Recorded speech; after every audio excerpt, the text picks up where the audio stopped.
I tak pernah tau masuk penjara immigration. Dalam penjara immigration tu, kat situ lah jamban, kat situ lah tempat tidur. Diorang bagi makan tapi saya tak makan. Baju pakai baju apa? Baju biasa lah, baju kita pakai. Lepas tu sis, diorang ada bagi sajak makan tapi saya tak makan. Tak berani sis, takut terberak nanti kat situ.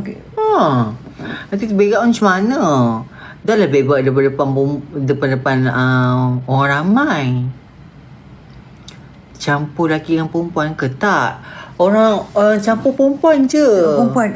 Dia kalau macam dekat Thailand tu perempuan semualah. Tak, masa tu diorang ada check lah sajak punya scan dalam ni. Macam dia check sajak. Okey. Dia kata sajak bagi tu dia sajak dah memang dah perempuan dah. Lepas tu dia check. Dia check betul dia masukkan sajak perempuan. Sajak tak makan sebab masa tu memang sajak kurus kering, memang kurus. Tak makan sebab tak berani. Kalau takut makan nanti takut terberak. Sebab maksudnya ada toilet dia tu betul-betul depan. Okey, ni tempat ni. You boleh nampak air berak. Ramai-ramai. Ramai. Tu yang sajak tak makan tu. Tapi adalah satu orang tu, hamba Allah tu. Dia mungkin dia dah biasa kot. Dia berak depan kita. Kita pula tak lalu tengok. Perempuan. Habis ada air cuci semua? Air cuci ada? Air cuci ada tapi berak kau terabur lah kat situ kan. Aneh. Ya. Berak nampak lah telur saja.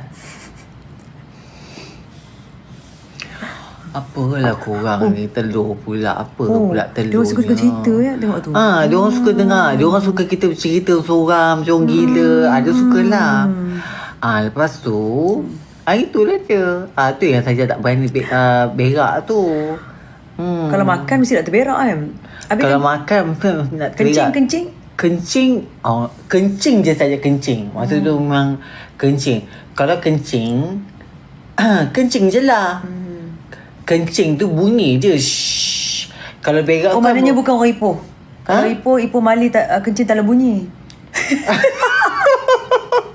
Kalau kencing shh. Kencing kan bunyi dia macam bunyilah air kan. Kalau berak kan bunyi ketup. Ketup. Ketup.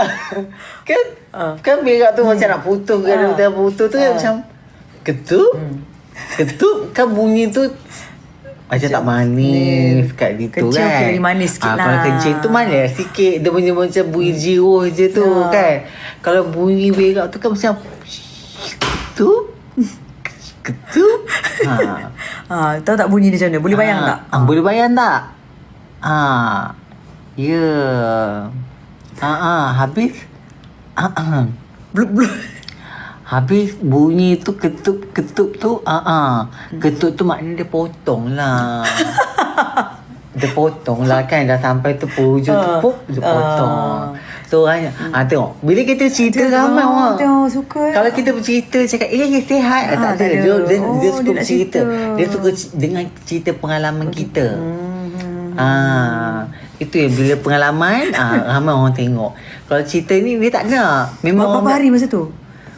3 hari 2 malam sis.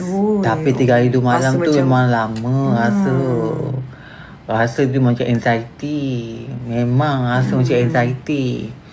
Teruk. Kena pula